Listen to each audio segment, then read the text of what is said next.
नमस्कार दोस्तों, अब तक हम चरों के पृथक्करण से अवकल समीकरण को सोल्व करना और समघात के रूप में अगर अवकल समीकरण हो तो उसको सोल्व करना ये हम पढ़ चुके हैं। और समघात के रूप में परिवर्तन होने वाले अवकल समीकरण का भी सॉल्यूशन हम पढ़ चुके हैं, किस प्रकार आपको करना है। अब उसके बाद में नेक्स्ट आता है आपका रेखिक अवकल समीकरण नंबर 3 पर। रेखिक, ये 3-4 बड़े इंपॉर्टेंट है दोस्तों। अवकल समीकरण यानी linear differential equation.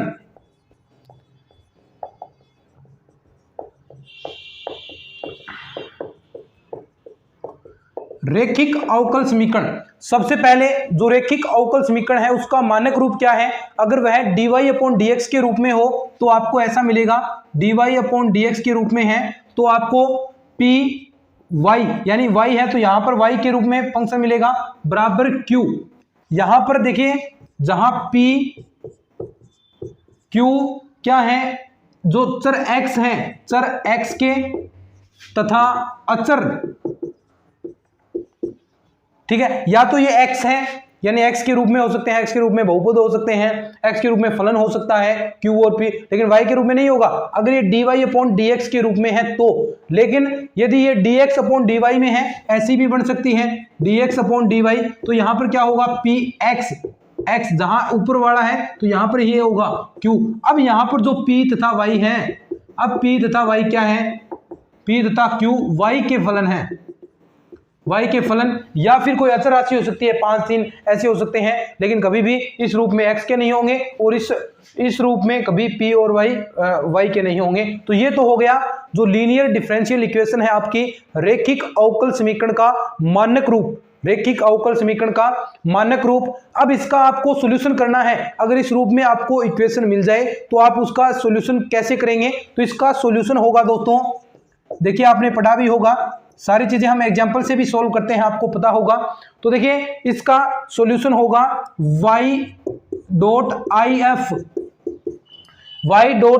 y.if integration q.if का भी इंटीग्रेशन होगा dx प्लस c। ये होता है रेखिक अवकल समीकरण का सॉल्यूशन। ये कौन सी रूप में है, जब ये dy/dx में है, लेकिन यदि ये इस रूप में होती तो यहां पर x.if q.if dy plus c ऐसा हो जाता, तब रूप क्या हो जाता। अगर ये तो dy/dx में, लेकिन यदि ये dx/dy में होती तो x.if q.if प्लस c। तो ये इसका सॉल्यूशन है। अब देखिए तो चीजें हैं, if क्या है, if क्या होता है इसके बारे में हम बात करते हैं। एक बार इसका मानक रूप लिख लीजिए, फिर if के बारे में हम बात करेंगे, ठीक है। यहां पर बता देता हूं, एक साथ ही लिख लेना। तो जो दोस्तों if है आपका समाकलन गुणांक होता है, इंटीग्रेशन फैक्टर। ये समाकलन गुणांक क्या होगा, इसकी वैल्यू होगी e की पावर इंटीग्रेशन p dx। अगर ये dy/dx में है, अगर dx/dy में इस रूप में होती तो यहां पर p dy हो जाता। तो ये p कौन सा था, जो यही समीकरण में जो यहां पर ये वैल्यू है ये p है, और इसको इंटीग्रेशन करना है और ये वैल्यू वापस यहां पर रख देंगे तो आपका हल आ जाएगा। कैसे, अभी हम एक एग्जांपल से पढ़ने वाले हैं, तब तक आप इसका स्क्रीनशॉट ले लीजिए, फिर एक मस्त सा एग्जांपल हम करेंगे, सब कुछ अच्छे से क्लियर होगा। कुछ नहीं है दोस्तों, ये इसका मानक रूप है, ये इसका सॉल्यूशन है, अच्छे से याद कर लीजिए और जैसे ही आपको ऐसा इक्वेशन दिखाई दे उस तुरंत प्रभाव से इसे अप्लाई कर दीजिए, आपका सॉल्यूशन आ जाएगा। चलिए क्वेश्चन करेंगे, जितने क्वेश्चन करेंगे तभी ये देखिए समझाने से नहीं, ये इतना समझा दिया सफिशिएंट है। अब इसके क्वेश्चन को सोल्व करेंगे तब आपको समझ में आएगा कि ये किस प्रकार से चीजें सॉल्यूशन होते हैं इस अवकल समीकरण के।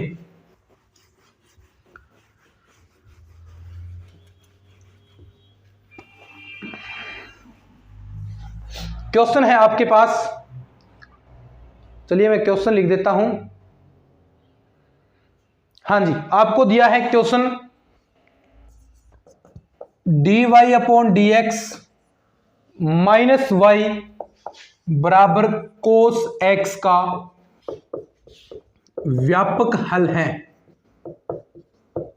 ठीक है। अब यहां पर आपको मैं एक समाकलन का एक और नया तरीका सिखाने वाला हूं समाकलन, क्योंकि देखिए अलग अलग समाकलन के बहुत सारे फॉर्मूले होते हैं, तो इसमें एक और हम फॉर्मूला सीखेंगे। लगातार जितने क्वेश्चन किए हैं उसमें अलग अलग प्रकार के फॉर्मूलों का हम यूज कर रहे हैं, तो आपके समाकलन के भी मैंने 4-5 जो इंपॉर्टेंट फॉर्मूले आते हैं उनसे जिनसे समाकलन होते हैं वो भी आपको मैं साथ साथ सिखा रहा हूं। कितना बेनिफिट होगा हमें इस लेक्चर से, देखिए। अब देखिए सबसे पहले क्या ये रैखिक अवकल समीकरण है, क्या ये रैखिक अवकल समीकरण है? देखिए आपको जो रूप दिखाया था मैंने कि dy/dx में है, तो आपको मिलेगा py + py = q। इस रूप में है या नहीं, मानक रूप में ये समीकरण है या नहीं आपका? जी बिल्कुल है। तो p बराबर यहां पर क्या है? p बराबर आपका है -1, q बराबर है आपका cos x। ठीक है, सबसे पहले सॉल्यूशन निकालना है तो आप IF निकाल लीजिए। IF क्या था? e की पावर इंटीग्रेशन p dx। देखिए e की पावर इंटीग्रेशन करेंगे आप, p की वैल्यू क्या है? -1 dx। अब इसका वैल्यू निकालेंगे तो IF की वैल्यू आपके पास क्या आ गई दोस्तों? e की पावर -x। ठीक है, e की पावर -x प्लस c भी आता है, वो आप देखिए वहां पर जो IF को गुणा कराएंगे तो वहां पर ये c वगैरह कैंसिल हो जाते हैं, प्लस क्योंकि देखिए इंटीग्रेशन करेंगे तो आगे आपको प्लस c भी मिलेगा, तो वो हम जो आपका कांस्टेंट है उस रूप में उसे हटा देते हैं। e की पावर -x आपका यहां पर बच गया। अब जो सॉल्यूशन है इसका, सॉल्यूशन क्या होता है कि y, सॉल्यूशन लिखेंगे नीचे, सॉल्यूशन क्या होता है कि y.if बराबर क्या होगा? इंटीग्रेशन q.if का इंटीग्रेशन होगा प्लस का कांस्टेंट c। तो जो चीजें हैं, जो वैल्यूज हैं, अब वो साथ साथ आप लिख दीजिए। क्या है सॉल्यूशन में? y.if, y.if की वैल्यू क्या है? e की पावर -x, q आपके पास क्या था? cos x, और डॉट e की पावर -x dx प्लस का c। ये आपके पास इतना सॉल्यूशन आ गया, लेकिन यहां पर आपको समाकलन करना है इसका। अब जो मेन चीज आ गई आपके पास, देखिए दोस्तों मेन चीज क्या आ गई? जो आपके पास समाकलन है cos x और e की पावर -x dx का आपको समाकलन करना है, इस पार्ट का इंटीग्रेशन करना है। कैसे करेंगे? ये देखिए आपको किस रूप में ये कन्वर्ट होता दिखाई दे रहा है। आपने यहां पर भी यूवी मेथड पढ़ा होगा, जो आपने पढ़ते थे, एक फॉर्मूला था आईलेट वाला, आईलेट, जिसमें आई का था इनवर्स, यानी फर्स्ट फंक्शन और सेकंड फंक्शन वाला फॉर्मूला आपको याद होगा कि first function has it is integration of second minus differentiation of first function and integration of second function और होल इंटीग्रेशन ऑफ, ये आपने फॉर्मूला पढ़ा है, जिसमें फर्स्ट फंक्शन किसको माना जाएगा? इस फॉर्मूले के तहत जो आएंगे, यानी पहले अगर इनवर्स वाला आया तो इनवर्स आ गया तो वो फर्स्ट फंक्शन ही होगा। अल का लोग वाला, यानी अब यहां पर पहले इनवर्स आ गया और उसके बाद अल आ गया, तो फर्स्ट फंक्शन कौन सा होगा? जो पहले आ रहा है, यानी आई फर्स्ट फंक्शन, अल जो सेकंड फंक्शन हो जाएगा इसके लिए, लेकिन ए के लिए ये क्या हो जाएगा? First function. तो यानी जो पहले आ रहा है उसे फर्स्ट फंक्शन और जो बाद में आ रहा है उसे सेकंड फंक्शन हम मानते हैं। तो यहां पर देखिए दोस्तों कौन से फंक्शन है, और ये टी क्या है? ट्रिग्नोमेट्री, और ई है ई की पावर वाले, तो ये दो ही फंक्शन है यहाँ पर, टी और ई। तो यहाँ पर सबसे पहला फर्स्ट फंक्शन कौन सा होगा? जो पहले आ रहा है, पहले कौन सा? ट्रिग्नोमेट्री आ रही है, तो ये फर्स्ट फंक्शन हो गया, और ई की पावर वाला ये सेकंड फंक्शन हो गया इस समाकलन से। और इस समाकलन को आप क्या कहते हैं? खंडशः समाकलन, खंडशः समाकलन, ये आपने पढ़ा हुआ है। इसके तहत जो रिजल्ट आता है, देखिए क्या होता है कि first function has it is, यानी पहला फंक्शन ऐसा का ऐसा रहेगा, इंटीग्रेशन ऑफ सेकंड फंक्शन, ठीक है, माइनस का differentiation of first function cos x का आपको अवकलन, ठीक है, उसके बाद integration of second function, integration of second function और एंड होल इंटीग्रेशन। अब जो रिजल्ट निकलेगा इनसे, उनका पूरे का पूरा इंटीग्रेशन, यह होता है खंडशः समाकलन। पढ़ा भी है आपने अच्छे से, आगे तक दिखाई दे रहा है क्या? एक मिनट थोड़ा सा,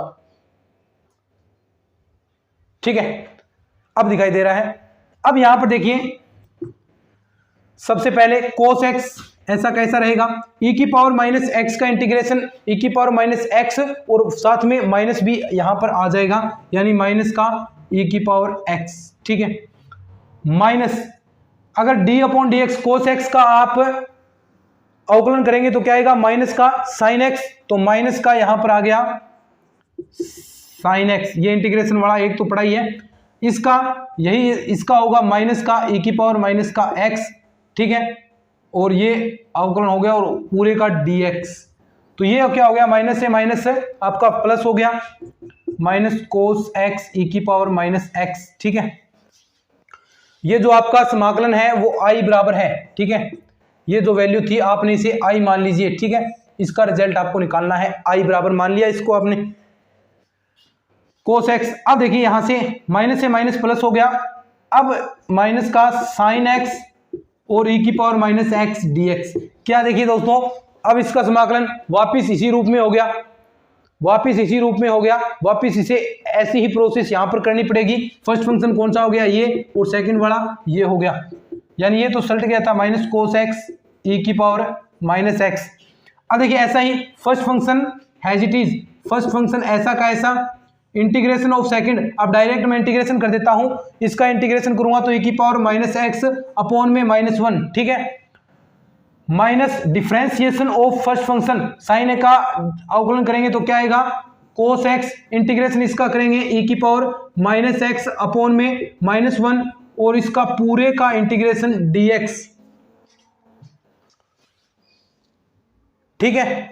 तो दोस्तों ये देखिए, ये अगर आप यहां पर माइनस से क्या हो गया, ये प्लस हो गया, अब ये माइनस वाला अंदर मल्टीप्लाई करा दीजिए, माइनस कोस एक्स e की पावर माइनस एक्स, ये हो गया माइनस का साइन एक्स e की पावर माइनस एक्स। अब देखिए ये वाला पार्ट क्या वापिस यही आ गया, वापिस यही बच गया, ये किसके इक्वल था, i के, तो ये प्लस i कर दीजिए, और ये चल किसके रहा है, i के, तो इक्वल चल रहा है सारी प्रोसेस, तो i ये माइनस आई हो जाएगा क्योंकि माइनस का अंदर गुणा कराएंगे, तो माइनस आई और यहां पर ऐड होगा तो 2i, ठीक है, 2i हो गया, और यहां से आप माइनस वाला कॉमन देखिए, माइनस आएगा क्या, हाँ माइनस, ये साइन प्लस हो जाएगा, यहां पर माइनस, ये माइनस तो था, साइन साथ में ये साइन प्लस हो गया, थोड़े साइन की ध्यान रखनी है, साइन एक्स e की पावर माइनस एक्स और कोस एक्स e की पावर माइनस एक्स, नीचे तक दिखाई दे रहा है क्या, और यहां से फिर i की वैल्यू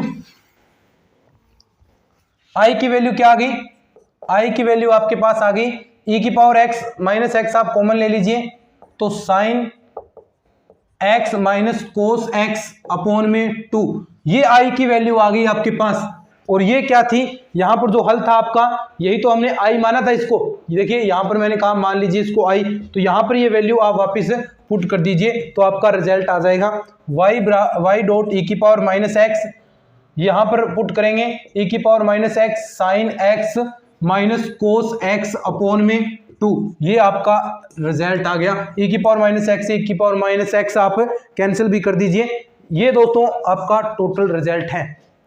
प्रोसेस लंबी है, लेकिन आप अगर ये तो देखिए समझाने में हमें लगभग इसमें 7-8 मिनट लग गए, लेकिन आप करेंगे तो ऐसे, मैं तो समझा रहा हूँ इसलिए टाइम लगा है, करेंगे तो आपको लगभग 1.5 या 2 मिनट तो इसमें लग जाएंगे दोस्तों, ऐसे क्वेश्चन है ऑलमोस्ट, लगभग कोशिश कीजिए 1 मिनट में ये कंप्लीट हो जाए, लेकिन ऐसे इतने बड़े आ जाए तो, इतने बड़े आते भी नहीं है वैसे, लेकिन जो आप कर सकते हैं ऐसे समाकलन आते हैं, लेकिन जो समाकलन का टॉपिक है उसमें ऐसा आ सकता है।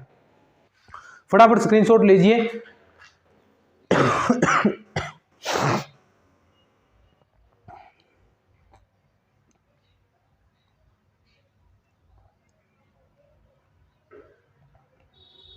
अब देखिए दोस्तों, अब हम देखेंगे ऐसा एक अवकल समीकरण जो रेखिक अवकल समीकरण में कन्वर्ट हो सके, बर्नौली अवकल समीकरण टॉपिक का नाम है। अब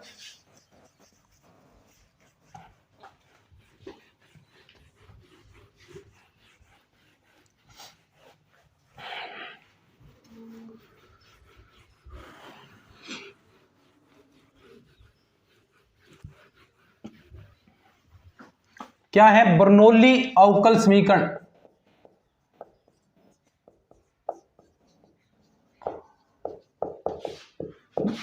देखिए दोस्तों, अगर आपको इस रूप में इक्वेशन मिले dy upon dx plus py बराबर q, ये तो मिल रही थी आपको लीनियर अवकल समीकरण, जो आपको साधारण रेखिक अवकल समीकरण था।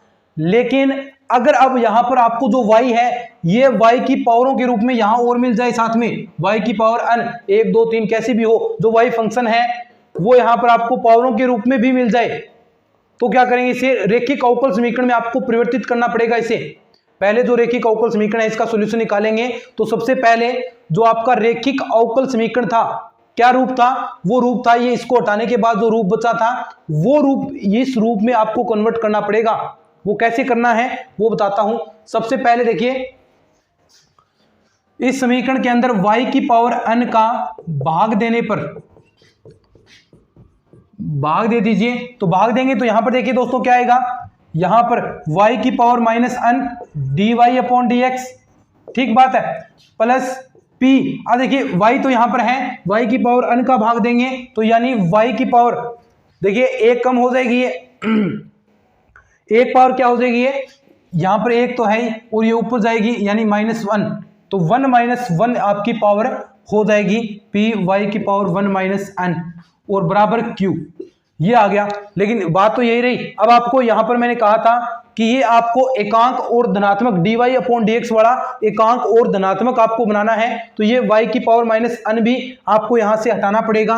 लेकिन दोस्तों अगर आप देखें इसे y की पावर -1, y की पावर 1 - n, अगर मैं इसे v मान लूं तो ये इसका अवकलन नहीं हो जाएगा, इसका अगर मैं अवकलन करूंगा तो ये इसके रूप में कन्वर्ट हो जाएगा। जैसे माना, ध्यान से देखिए कि y की पावर 1 - n, ये दोस्तों ये जो फंक्शन है इसका अवकलज यहां पर ये मौजूद पूरा अवकलन होगा इसका।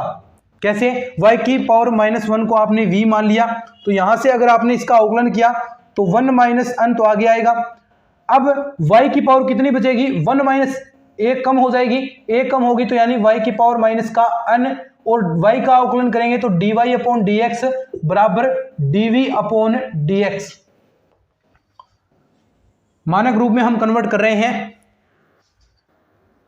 अब देखिए ये इतना पार्ट y की पावर -1, ये देखिए इतना पार्ट आपके पास आ गया। अब ये बचा है, ये आप इधर इसे भाग में दे दीजिए, इसके भाग में देंगे तो यहां पर देखिए क्या बचेगा, y की power -n dy upon dx बराबर 1 - n dv अपॉन dx, ठीक है, इतना क्लियर हुआ। अब देखिए इसकी जगह इस वाले ये वाला जो पार्ट है इसकी जगह मैं ये पार्ट रखूंगा, ये पार्ट रखूंगा, सही है, सिंपल बात। यानी क्या होगा, समीकरण में रखने पर, समीकरण में रखने पर रखो भी, क्या हो जाएगा, इस पार्ट की जगह आपको रखना है 1 upon 1 - n dv upon dx plus p, यहां पर देखिए प्लस p, यहां पर इतने पार्ट को आपने क्या माना था, पहले ही माना y की पावर -1 बराबर v, तो ये हो गया प्लस का pv, ठीक है, और बराबर q है ही। अब देखिए ये जो पार्ट होता है रेखिक अवकल समीकरण के अंदर, जब हमने किया था मैंने आपको बताया था कि ये पार्ट एकांक और धनात्मक होना चाहिए, तो इसको एकांक और धनात्मक करने के लिए 1 - n का पूरे समीकरण के अंदर हम गुणा करा देंगे। देखिए करा दीजिए, dv अपॉन dx आ जाएगा, फिर प्लस p 1 - n v और q हो जाएगा 1 - n। ये तो कांस्टेंट है, कांस्टेंट अचर पद तो हो सकते हैं यहां पर, लेकिन कोई चर पद नहीं होना चाहिए, और अचर पद यहां पर होंगे तो ये जो रूप है, ये जो रूप आपने कन्वर्ट किया है वो किस रूप में कन्वर्ट हो गया, जो आपका रेखिक अवकल समीकरण है, रेखिक अवकल समीकरण का मानक रूप, जो क्या है, रेखिक अवकल समीकरण का मानक रूप। दोबारा सुन लीजिए अच्छे से, आपके पास ये सुविधा भी अगर आपको समझ नहीं आए तो, और बेहतरीन तरीके से मैंने आपको समझाने का प्रयास भी किया है, अगर ये समझ नहीं आए तो वीडियो को आप थोड़ा सा रिवाइंड करके देख सकते हैं, वैसी कोई दिक्कत नहीं है। लेकिन चलिए फिर भी आपको बता दूं कि अगर आपको इस रूप में इक्वेशन मिले, जो मानक समीकरण था dy अपॉन dx ऐसा था, ये तो ऐसा ही है, ठीक है, ये जो आपको पता है जो रेखिक अवकल समीकरण था उसका रूप ऐसा होता है। लेकिन अगर आपको y की पावर n यहां पर मिल जाए, इस रूप में, यानी जो y है वो q के साथ y की पावर n वाला के साथ गुना हो जाए। अभी क्वेश्चन करवाऊंगा इसका, तब आपको और भी क्लियर हो जाएगा। तो आपको क्या करना है, सबसे पहले इस वाले पार्ट को इसमें भाग दे दीजिए, भाग दिया, भाग देने के बाद ये पार्ट आपके पास आया। अब देखिए एक पावर कम है, यानी आप इसमें से ये जो पार्ट होगा वो इसका अवकलन यहां पर पार्ट मौजूद होगा, तो आपने इसको v मान लिया और v माना तो आपको इसकी वैल्यू मिल गई। इसकी जगह आपने ये वाला पार्ट रख दिया और फिर आपने ये जो पार्ट v इसे माना ही था y की पावर 1 माइनस n को, ये v मान लिया और ये आपका वापिस रेखिक अवकल समीकरण के रूप में आपका जो इक्वेशन था वो कन्वर्ट हो गया। फटाफट लिखिए इसको, अच्छे से फटाफट लिखिए, क्योंकि इंपॉर्टेंट चीजें हैं। बर्नौली अवकल समीकरण डायरेक्ट पूछ सकता है सत्य असत्य कथन में। बर्नौली अवकल समीकरण का जो मानक रूप है वो किस प्रकार का होता है, ऐसा आपको दे दे, दोनों रेखिक अवकल वाला भी दे दे, दोनों कोई भी नहीं, ऐसा क्वेश्चन आ सकता है। क्वेश्चन कुछ भी बन सकता है। फिर हम क्वेश्चन करेंगे इसका बढ़िया सा, फटाफट लिख लीजिए।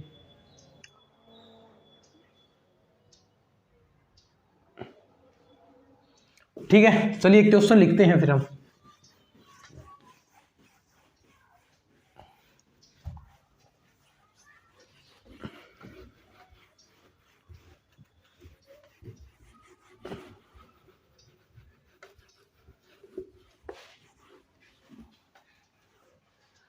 ठीक है, क्वेश्चन देखिए अब important, dy upon d x plus x sine 2y बराबर x cube cos square y।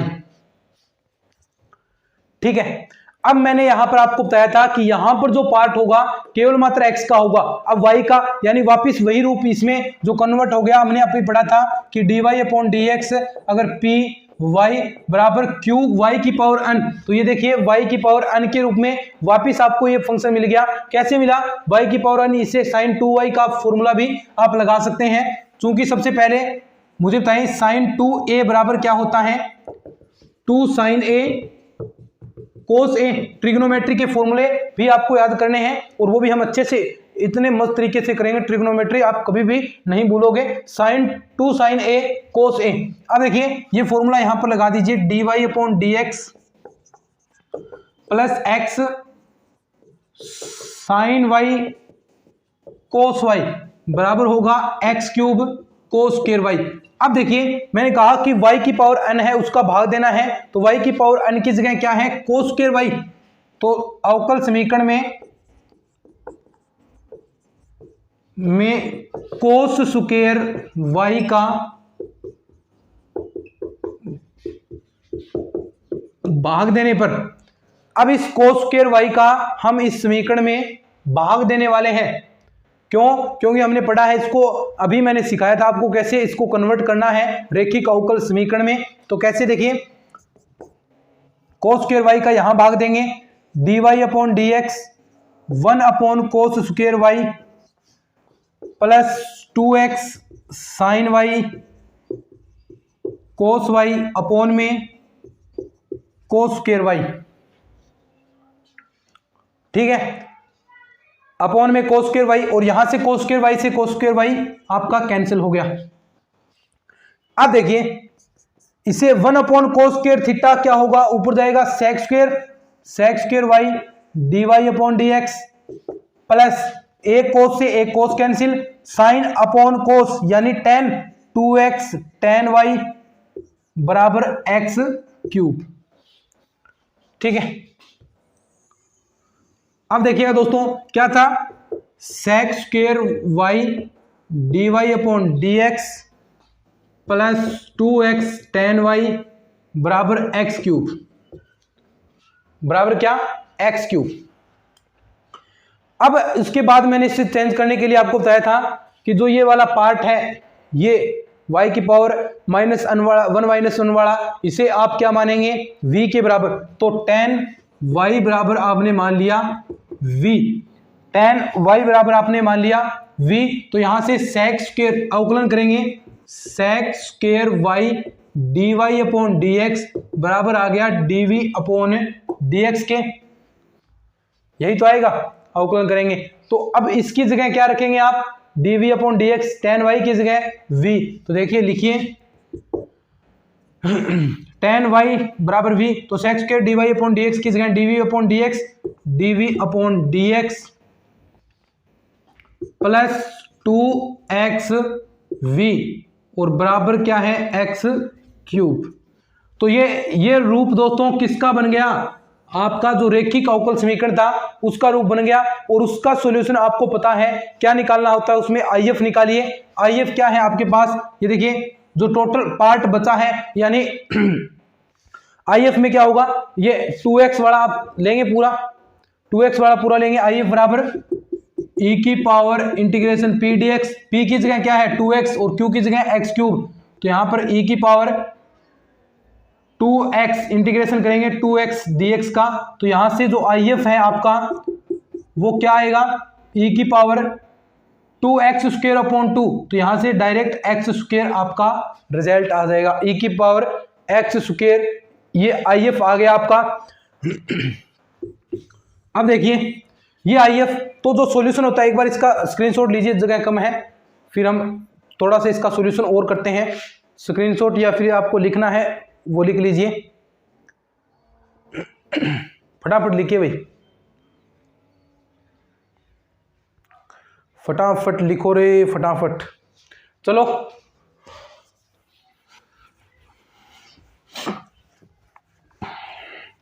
अब आपको समीकरण का सॉल्यूशन तो आता है ना, समीकरण का सॉल्यूशन तो आपको पता है भाई, आप लिख दोगे कि जो सॉल्यूशन है वो आप लिखते हैं कि y डॉट आई एफ, ठीक है, और जो q dot I F d x plus C, लेकिन ये सॉल्यूशन होता है, लेकिन y की जगह आपने क्या माना था रे, v, तो v देखिए v डॉट आई एफ की वैल्यू क्या आई है, e की पावर x स्क्वायर, q क्या है आपके पास, q था x क्यूब, और IF है आपके पास e की पावर x स्क्वायर और dx प्लस सी।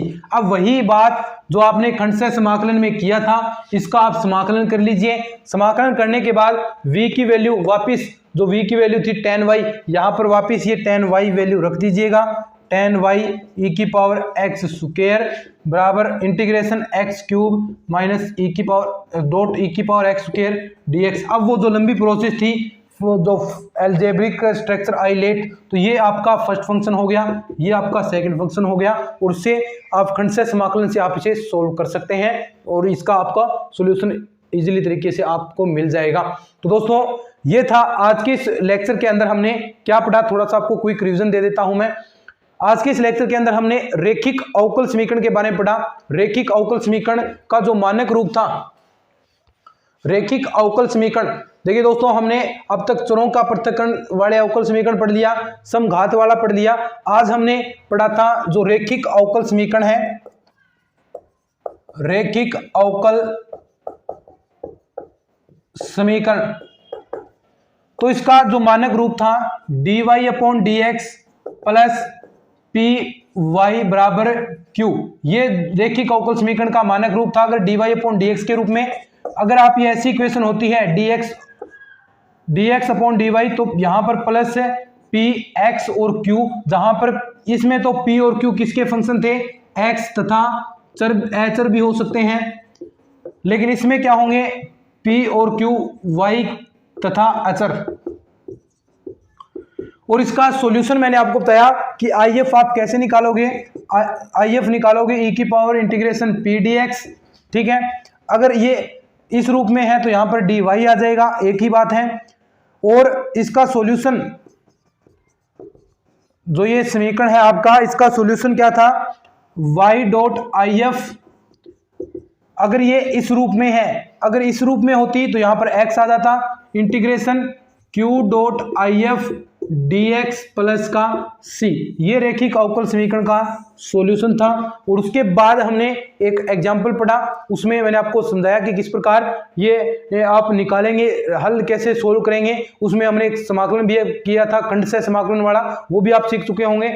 और उसके बाद हमने पढ़ा बर्नौली अवकल समीकरण वाली, उसमें क्या था, उसमें हमने जो मानक रूप था उसमें देखिए ऐसा रूप था dy/dx प्लस पी वाई और क्यू वाई की पावर n के रूप में चीजें मिली थी। तो y की पावर n का हमने समीकरण के अंदर भाग दे दिया, उससे हमने क्या किया, रैखिक अवकल समीकरण के रूप में उस रूप को हमने कन्वर्ट कर लिया। उसके बाद हमने ये एग्जाम्पल किया, अच्छे से आपको समझाया कि किस प्रकार चीजें होती हैं, किस प्रकार ये चीजें आपको सोल्व करनी है। तो दोस्तों आज के इस लेक्चर के अंदर हम इतना ही पढ़ने वाले हैं, आपको बता दिया। अब जो नेक्स्ट लेक्चर होगा उसमें यथातथ अवकल समीकरण और भी महत्वपूर्ण चीजें आगे से आगे बढ़ते जाएंगे, तो इंपॉर्टेंट चीजें आपको देखने को मिलेगी। अगर ये लेक्चर आपको अच्छे लग रहे हैं तो इस लेक्चर को शेयर जरूर कीजिएगा, चैनल को भी सब्सक्राइब कर लीजिए। मिलते हैं इस तरह के और नए लेक्चर्स के साथ, तब तक के लिए धन्यवाद। जय हिंद, जय भारत।